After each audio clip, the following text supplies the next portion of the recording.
Okay, so hi, it's been a while. So it is 2026. I haven't filmed anything since a YouTube short. So yeah, no, let's catch some things up. First off, I am not going to be talking about writing this video because right now I have been stepping away from the books, at least my books, for a bit because I need to completely rework the fantasy novel I was working on, Opposing Forces. That needs to be completely rewritten. I've made a plan to be able to salvage some of it, but yeah.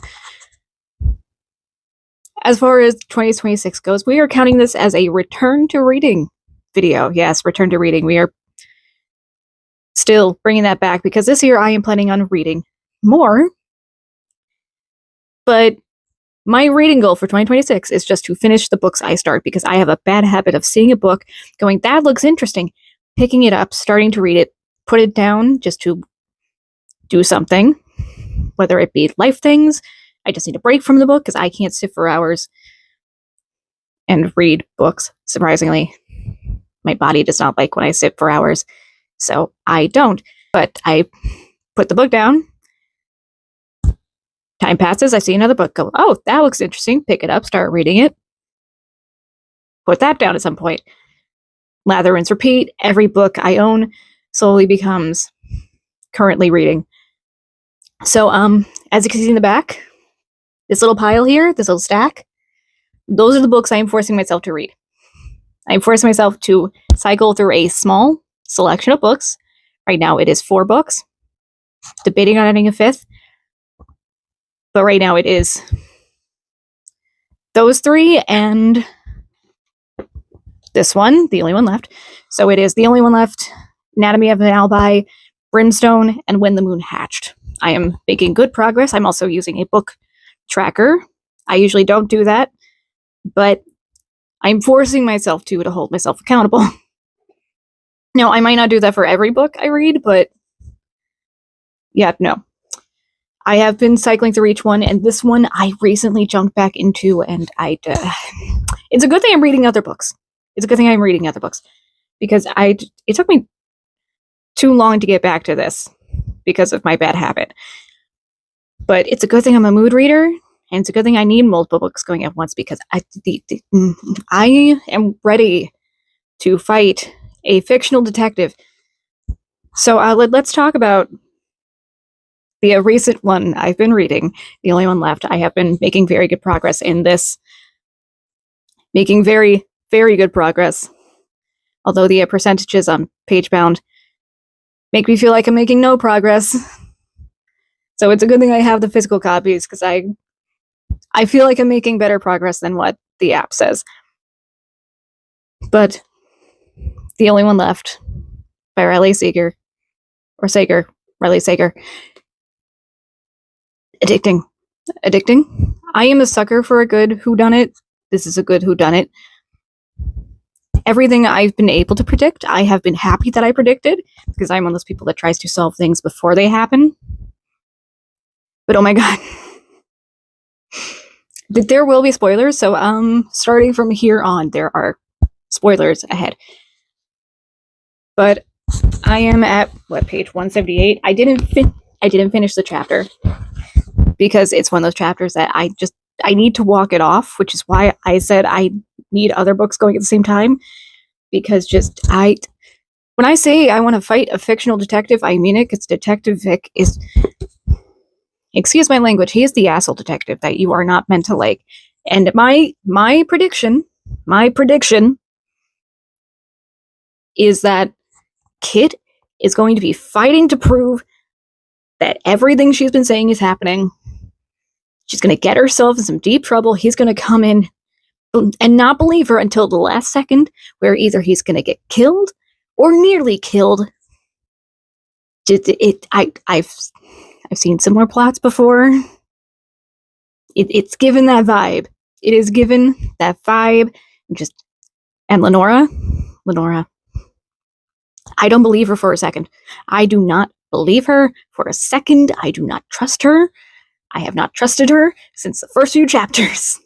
But her and Mrs. Baker they're in cahoots. I'm calling it. I am calling it. They are in cahoots. They are hiding something, and more than likely, whatever they are hiding, they did not want to get out because Mary probably got too close, which is why she more than likely got killed. Calling it. I'm calling it. Like, can you tell that this book is getting to me?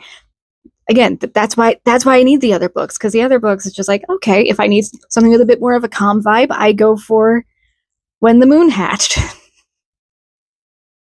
Because, granted, the main character in that is a bounty hunter, if I remember correctly. But the vibe of the writing style is more relaxed. Even for a fantasy novel. More than likely, as far as The Moon Hatched goes, I'm still fairly early on into that book, but where I'm at, I'm going to take a wild guess that they are setting up that the moon, like the moon dragon she has been watching every single time, that's going to be the one that falls. It's probably going to reawaken or hatch a new dragon. I don't completely know how that works yet. And she's probably going to have some connection to it. I am calling it. At least that's my theory so far. Although I do really love how that book introduces the world of that series, because there is another book coming out this year, which is why I want to finish that, because I started that late last year. And I'm loving it.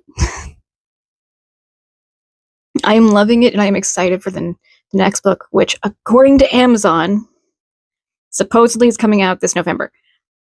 But I love the fact that the creation of the world is very Lord of the Rings style. It's very reminiscent of the Silmarillion, where everything that the gods created was formed through song.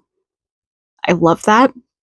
And I love that the inhabitants of this world have this connection to the gods where they can hear them. I love that.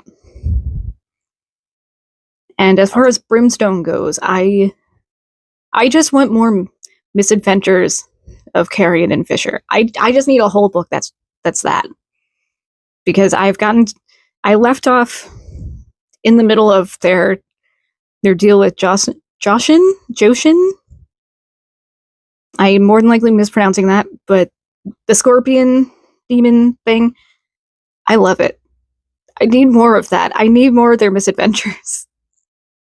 Granted, I could do less with less of the not even pining for one another that Fisher and Cyrus have, but the fact that they just don't stop talking about one another. At the start, it was cute. I was like, oh, I love their devotion for one another. This is so sweet. And then it really just felt like I was third wheeling as a reader, and it's just like I need more story. More story, less flirting. More story, less of them wanting to do the do every time they're in a room together. Like, I'm glad that currently at the point in the book I'm at, they are on separate paths. They are doing separate things. But as far as that book goes, those are my thoughts. And as far as Anatomy of an Alibi goes, I am like flying through that. That is the fastest I have gone through a book. I literally only started that a few days ago.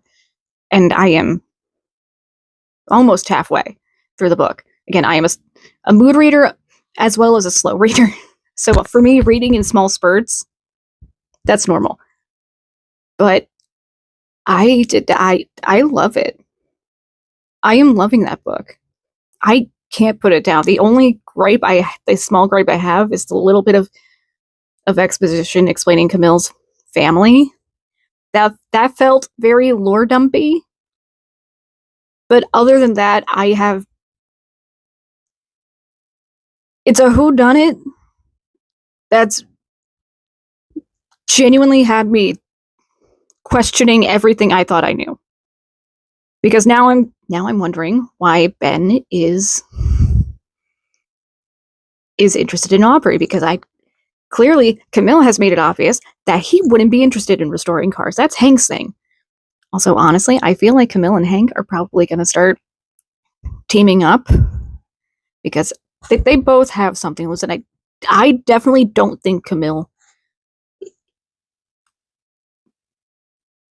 I don't want to say I don't think she killed him, but Clearly, she didn't intend to if she did. Clearly. She wanted to catch him to be able to go through with the divorce. So clearly, she did not have any plans to kill him. So if she was the one that ended up doing it, I doubt she intended to. But I can see her and Hank teaming up. But back to what I was saying, I don't think Ben got the Mustang to be restored because he's interested in the car. I think whatever is going on with either the case he was working on or some other thing that I am not aware of yet in the story, whatever is connected to Aubrey, that's why he got the car. That is why he got the car. Because, look, if Hank was the one that suggested them to him, the name on the napkin would have been Shane and Eddie. Or Shane or Eddie. Not Aubrey. So I am very, very, very curious about this. So that is my 2026 reading goals and where I am starting. And so far I'm doing very good. Cycling through a small handful of books seems to be doing well for me. And I am thoroughly enjoying it. It's not to say I didn't enjoy reading beforehand, but this is the first time I feel like I'm enjoying it. The first time I feel like excited to get back into a book. Like there are only 2 or 3 other books I can think of that I've read this past year or so where I felt like that while reading it, and that was An Elderly Lady is Up to No Good, What You Were Looking For Is in the Library, and The Queen's Gambit. Those are the ones where I have felt like that. So to be feeling like that with all of the books I'm currently reading simultaneously, this is good. For me, this is progress. This is why my goal this year is just to finish the books I start and not giving myself a number. Because I feel like every time, especially as a slow reader, not even just as a mood reader, I feel like the number goal always intimidates me because then it also feels very like comparative, like because you see people being like, oh yeah, I want to read like 50 books a year. I want to read like 100 something books a year. And meanwhile, I'm just over here like, I just want to read 5 if I'm lucky whenever I choose a number. Because I can't be like a normal booktube or book talker and just constantly be talking about new books because I don't read that fast. I've never read that fast. The only time I have read that fast was once, and that was for the novelization of The Force Awakens because I didn't think I was going to be able to see the movie, and that was the only time they released the book for the movie alongside the release of the movie. And I I purposely speed read through that. So I would be clued in because I wanted to see Force Awakens, but I didn't know if I was going to. Luckily, I ended up looking out and getting to work that out with my work schedule all the time, but still, that was the only time I have ever read a book in a day. And just, yeah. So, my goal of just finish the books I started going well. So, in the comments, what are your reading goals, if you have any? Are they number-based? Is it similar to mine, where it's just finish the books you start, especially working on your own reading habits like I am? Because I'm trying to force myself not to pick up every single book I want to read. Because I am this close to doing that on a couple books, and it's just like, no. There are some that I picked up last year that I didn't get back to, that once I finish a book or two in that pile, I will swap it out for one of those. So what are your goals? Do you have any reading habits you are focusing on changing this year? And if you're reading any of those books, what are your thoughts on them so far? Don't spoil anything too far. I know I gave spoilers in this video, but don't spoil it for me because I'm actually excited about these books. I usually don't care about spoilers, but I feel like I don't care about spoilers more when it comes to movies and shows than with books. I feel like books are the only times I really care about spoilers. Because with movies, I can see a spoiler out of context and be perfectly fine. When it comes to a book, on the other hand, just, yeah, no. If you're reading any of the books, what are your thoughts so far? And if you share any of the same thoughts I do, leave your comments on that. So, if you like this video, give it a thumbs up, leave a comment answering any of what I just asked. Don't forget to turn on the notification bell because I don't have a set schedule. Don't forget to subscribe as well if you want to see more, and I will see you guys in the next video, whenever that is. Bye.